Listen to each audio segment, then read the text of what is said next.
جون کی چلچلاتی دوپہر تھی، گرمی سے بہت برا حال تھا۔ اس نے کئی بار سفید چادر سے اپنا پسینہ پوچھا۔ بینش باجی کی کالونی شروع ہوتے ہی اس کے پیروں میں پڑ لگ گئے تھے۔ کچھ ہی منٹوں میں وہ ان کے ڈرائنگ روم میں بیٹھی سکھ کا سانس لے رہی تھی۔ سامنے ٹیبل پر کپڑے پھیلے تھے، اے سی کی ٹھنڈک اسے سکون دے رہی تھی، نرم صوفہ آرام پہنچا رہا تھا۔ بینش باجی نے اسے چائے ناشتہ کروایا۔ اس بار کام بس ٹھیک ہی ہے، میں یہ سرخ لال جوڑا ڈسپلے پر لگوا دیتی ہوں سکینہ، اگر کسی کو پسند آیا اور بک گیا تو پھر پیمنٹ کر دوں گی۔ تم جانتے ہو نا، میں نے کبھی تمہارے لائے ہوئے کپڑے واپس نہیں کیے، اس لیے یہ بھی رکھ لیتی ہوں۔ بینش باجی نے کہتے ہوئے اپنی ملازمہ سے اپنا پرس منگوایا۔ سکینہ کو جھٹکا ہی تو لگا تھا، حیرانی سے اپنے جوڑوں کی طرف دیکھا جو اس کی نظروں میں بے حد اسٹائلش اور خوبصورت تھے۔ ان کی ڈیزائننگ لاجواب تھی اور بینش باجی نے کوئی تعریف نہیں کی تھی۔ ان کی یہ پرانی عادت تھی، تعریف کر کے حوصلہ بڑھانے کے بجائے ناک بھو چڑھا کر بہت کم قیمت پر اپنا کام نکال لیتی تھی۔ وہ بے بسی سے انہیں دیکھنے لگی۔ یہ لو، چیک کاٹ کر انہوں نے اس کی طرف بڑھایا اور بولی، یہ چیک رکھ لینا، اس کو کیش کروا لینا۔ پھر وہ ملازمہ کی طرف مڑی، ساجدہ یہ کپڑے اٹھاؤ اور اوپر ہال میں لے آؤ۔ لیکن باجی، میں نے ان سوٹوں پر بہت دل لگا کر محنت کی ہے، اور آپ؟ سکینہ کے اور کچھ کہنے سے پہلے بینش باجی نے لفظ اس کے منہ سے اچک لیے اور ماتھے پر بل ڈال کر فرمایا، تمہارے اندر یہ بہت بری عادت ہے، تم بہت بحث کرتی ہو۔ 1 سال ہو گیا ہے تمہیں میرے پاس آتے ہوئے، مگر مینرز نہیں سیکھے۔ میں ڈیزائنر ہوں، میرا نام بکتا ہے۔ تم ایک سلائیر ہو، سلائی کرتی ہو، تمہاری سلائی میں کیا رکھا ہے؟ تم ہو کیا؟ صرف معمولی سی سلائیر، کڑھائی کرنے والی BA پاس لڑکی۔ اگر میں تمہیں موقع نہ دیتی تو سڑکوں پر کھڑی ہوتی اپنا یہ آرٹ لے کے۔ وہ بہت غصے میں تھی۔ سکینہ نے چپ چاپ بغیر ٹوکے انہیں بولنے دیا۔ یہ الگ بات تھی کہ اندر سے اس بے عزتی پر اس کا دل دکھ رہا تھا۔ تم احسان فراموش ہو، 1 نمبر کی، بھول گئی وہ دن جب بھی اماں کے کہنے پر میں نے تمہیں کام دیا تھا؟ جی باجی، جی باجی کہتے تمہاری زبان نہیں تھکتی تھی، اور اب کیسے تر تر زبان چل رہی ہے۔ وہ عورت 1 نمبر کی دوگلی ہے جس کے دم پر تم اچھل رہی ہو، جس کا نام مسز انصر ہے۔ منہ کے بل گر پڑی ہے وہ میرے مقابلے میں۔ جو مل رہا ہے اسی پر صبر شکر کرو۔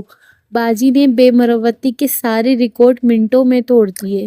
سکینہ سہم گئی۔ وہ جیسے ہی اپنا سامان سمیٹ کر باہر ڈرائنگ روم سے نکلی، اندر آتے ہوئے سکندر سے ٹکرا گئی۔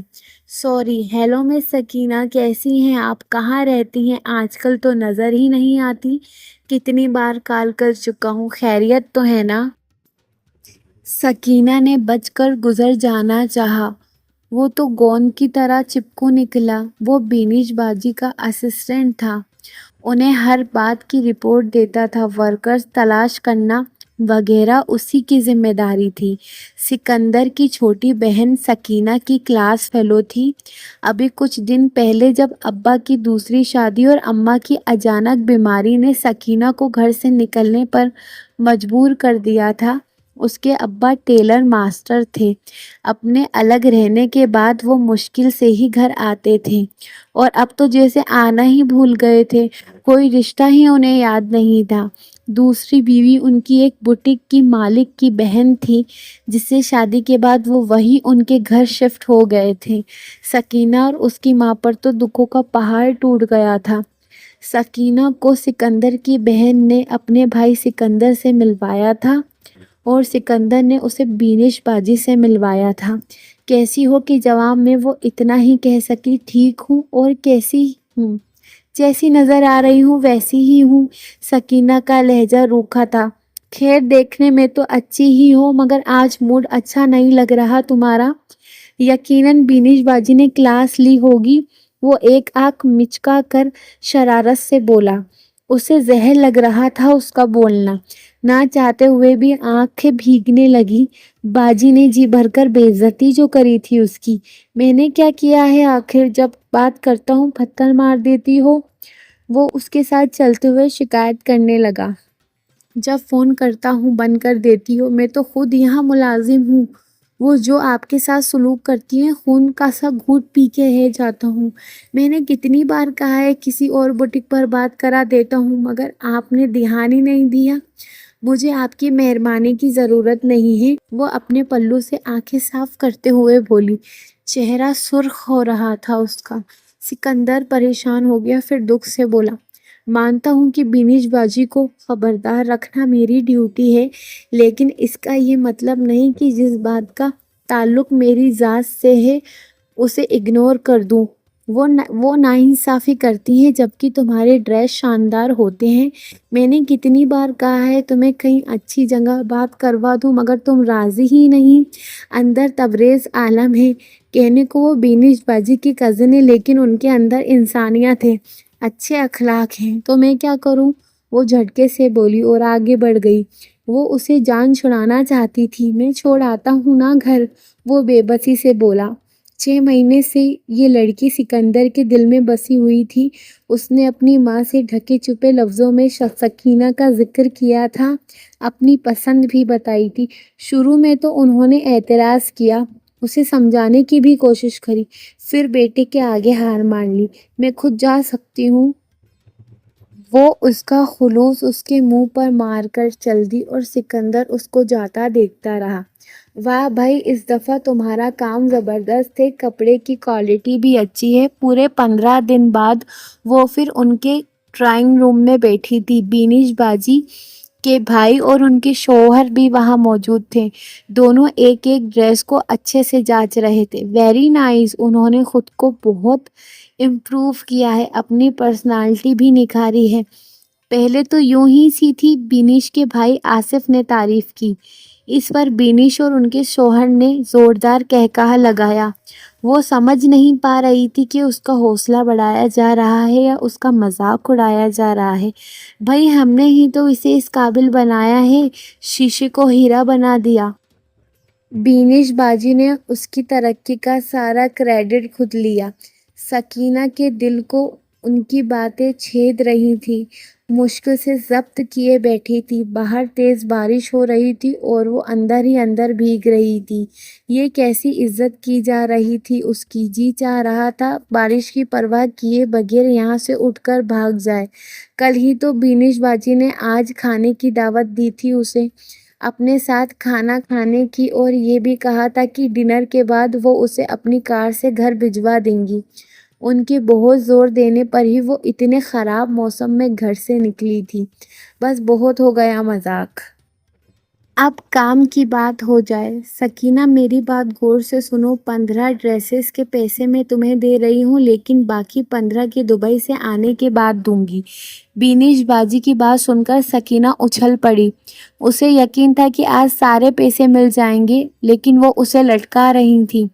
باجی مجھے ساری رقم آج ہی چاہیے اور پچھلی پیمنٹ بھی آج ہی کر دے پلیز۔ وہ اپنا غصہ دبا کر نرمی سے بولی۔ اس کی بات پر سب نے اسے عجیب سی نظروں سے دیکھا اور بینش باجی ایک دم بھڑک اٹھی۔ تمہارا دماغ تو ٹھیک ہے نا سکینہ؟ پچھلا حساب کوئی نہیں ہے، میں سب کلیئر کر چکی ہوں۔ تمہارے 3rd کلاس کام کے جتنے پیسے میں دیتی ہوں کوئی نہیں دے گا، سمجھی؟ باجی میری بات تو سنیں۔ اس نے کچھ بولنا چاہا تو وہ اپنی جگہ سے اٹھ کھڑی ہوئی۔ شٹ اپ، شٹ اپ، آگے ایک لفظ بھی نہیں، نکلو یہاں سے۔ آپ ہی کول ڈاؤن، اس بیچاری نے ایسا کیا کہہ دیا جو آپ یوں ہائپر ہو رہی ہیں؟ بھائی نے انہیں ٹھنڈا کرنا چاہا۔ بیچاری مائی فٹ، یہ تمہیں بیچاری لگتی ہے؟ دوسرے لوگوں سے زیادہ پیمنٹ کرتی ہوں، اور اس کی زبان دیکھو، نکالو اسے یہاں سے۔ بینش باجی اٹھی اور سکینہ کا ہاتھ پکڑ کر باہر نکال دیا۔ رحم کرے باجی، میں ایسی بارش میں کیسے جاؤں گی؟ سکینہ گڑ گڑا ہی تو رہی تھی۔ اسے اتنی زور سے باہر دھکیلا گیا تھا کہ وہ زمین پر گر پڑی تھی۔ اسی وقت بارش تیز ہو گئی اور بجلی کی کڑکڑاہٹ سے وہ سہم کر خود میں سمٹ گئی۔ آنکھوں سے آنسو بارش کی طرح جاری تھے جو تھمنے کا نام ہی نہیں لے رہے تھے۔ مارے ڈر کے اس کا بدن کانپ رہا تھا۔ یوں ہی زمین پر بیٹھے وہ کافی دیر تک بھیگتی رہی۔ بارش بھی بہت تیز ہو رہی تھی۔ اس میں اٹھنے کی ہمت نہیں تھی۔ سکینہ ایک دم ہمدرد سی آواز آئی۔ اس نے تڑپ کر سر اٹھایا اور سامنے اس مہربان شخص کو دیکھا اور بچوں کی طرح رونے لگی۔ وقت گزر رہا تھا اور بینش باجی اپنے بزنس کے گھٹیا طریقے پر کامیابی کے جھنڈے گاڑ رہی تھی، مگر اس وقت ان کی پریشانی دوسری قسم کی تھی۔ ان کا رائٹ ہینڈ یعنی سکندر نوکری چھوڑ کر چلا گیا تھا۔ ان کی سمجھ میں نہیں آ رہا تھا کہ ایسا کیا ہوا ہے جو اس نے نوکری چھوڑ دی۔ کئی بار فون کرنے کے باوجود بھی اس نے میرا ایک بھی فون نہیں اٹھایا اور فون بھی بند کر دیا اپنا۔ تبھی آفس کا دروازہ کھلا تو وہ چیخی، "آ گیا تو کنگال!" انہوں نے نظر اٹھا کر دیکھنا بھی پسند نہیں کیا۔ "کوئی کنگال نہیں، آپ کا بھائی عاقف ہوں آپی، اب تو سر اٹھا کر دیکھ لیجیے۔" عاقف نے اپنی مسکراہٹ دبائی۔ بینش باجی نے اسے دیکھتے ہی پوچھا، "سکندر کا کچھ پتہ چلا؟" "جی، لیکن پہلے آپ ٹی وی دیکھ لیں۔" اس نے ریموٹ اٹھا کر آن کیا، پھر ایک خاص چینل سیٹ کر دیا۔ دبئی فیشن شو کا لائیو پروگرام آ رہا تھا۔ بینش باجی سنبھل کر بیٹھ گئی، نظریں اسکرین پر جمی تھی۔ فوراً ہی آنکھوں میں حیرت کا سیلاب ٹھاٹھے مارنے لگا اور چہرے پر غرور کا رنگ پھیکا پڑ گیا۔ آج کی ونر مسز سکندر تشریف لا رہی ہیں۔ نیوز ریڈر کی سریلی آواز کے ساتھ ہی سکینہ بڑے خوبصورت اور پروقار انداز میں گلابی ہونٹوں پر اہتمام کی مسکراہٹ سجائے اسٹیج پر آتی دکھائی دی۔ ماڈلز لڑکیوں نے پھول مالاؤں سے اس کا سواگت کیا۔ بینش باجی پتھر کی ہو کر رہ گئیں۔ انہیں صاف سونگ گیا تھا۔ پہلی والی سادہ سی سکینہ آج فیشن کے ریکارڈ توڑ رہی تھی۔ یہ ہے اس ویک کی world fashion designer Mrs Sakina Sikandar حیات، جنہیں بہترین ماڈل فیشن ڈیزائننگ کے لیے بیسٹ ایوارڈ دیا جاتا ہے، اور یہ ایوارڈ انہیں ان کے شوہر سکندر حیات خان کے ہاتھوں دیا جائے گا، کیونکہ سکینہ کو اس مقام تک پہنچانے والی پرسنالٹی وہی ہی ہیں۔ یہ وہی ہیں جن کی کمپنی بزنس کے نئے نئے ریکارڈ بنا رہی ہے، اور یہ سارا کمال ان کے بیہیویئر کا ہے، ان کی سوجھ بوجھ کا ہے۔ تعریف کر کے نیوز ریڈر نے انہیں پکارا، "مسز سکندر حیات خان۔" تالیوں کے شور میں جب سکندر اسٹیج پر 3 پیس سوٹ میں ٹائی لگائے بڑے سوبر انداز میں اسٹیج پر آئے تو آگے بڑھ کر مسکراتے ہوئے سکینہ نے ان کا ہاتھ تھام لیا۔ بینش باجی کی آنکھیں پھٹی کی پھٹی رہ گئیں۔ یہ وہی لیچر سا سکندر تو نہیں تھا جو ان کے اشاروں پر ناچتا تھا۔ دونوں کی جوڑی بڑے غضب کی تھی۔ کامیابی کے رنگوں نے ان دونوں کے چہرے سجے ہوئے تھے۔ مارے شرمندگی کے بینش باجی کا سر جھک گیا تھا، بے بسی سے ہاتھ ملنے لگی تھی۔ اب کیا ہو سکتا ہے؟ انہوں نے اپنے پیر پر ہی کلہاڑی مار لی تھی۔ گھمنڈ کے نشے میں نوکر کو نوکر نہیں جان کا جانور سمجھ لیا تھا۔ "ایک اور بری خبر بھی ہے آپی۔" آصف تیکھے انداز میں بولا تو وہ سر نہ اٹھا سکی، خاموشی سے بھائی کو سنتی رہیں۔ "آپ کا انسانیت نواز کزن تبریز عالم ان دونوں کی مدد کر رہا ہے۔ اور ایک بری خبر اور ہے آپی، ہم نے جو برائڈل ویک کے لیے ڈریسز کی پکس بھیجی تھی وہ ریجیکٹ ہو گئی ہیں۔ وہاں بھی سکینہ سکندر نے بازی مار لی ہے۔ اب وہ دونوں 1 اور 1 2 11 ہو گئے ہیں۔" آصف دھماکہ کر کے جانے لگا تو بینش نے سر اٹھایا اور ہارے ہوئے انداز میں بھائی کی طرف دیکھا۔ جاتے جاتے وہ پلٹا اور بولا، "سکندر اور تبریز مل کر آپ کی بوتیک کے سامنے اپنا آفس کھول رہے ہیں بہت جلدی۔" آصف پٹاخہ چھوڑ کر بینش باجی کو ان کی اوقات بتا گیا۔ "آپ نے اس دن سکینہ جیسی مجبور لڑکی کو دھکا دے کر بارش میں پھینک دیا تھا۔ وہ آپ کو خدا کا واسطہ دیتی رہی، آپ نے اس لڑکی کو نہیں اپنی قسمت کو لات ماری تھی۔" عاقف چلا گیا اور بینش باجی ہاتھ ملتی رہ گئی۔ اب ذرا سی روشنی بھی ان کے پاس نہیں بچی تھی۔ اگر آپ کو میرا یہ مہکتا قصہ پسند آیا ہو تو آپ میرے چینل کو لائک شیئر اور سبسکرائب کریے اور بیل نوٹیفیکیشن کو آن کر دیے تاکہ ایسے دلچسپ مہکتے قصے آپ تک پہنچ سکے۔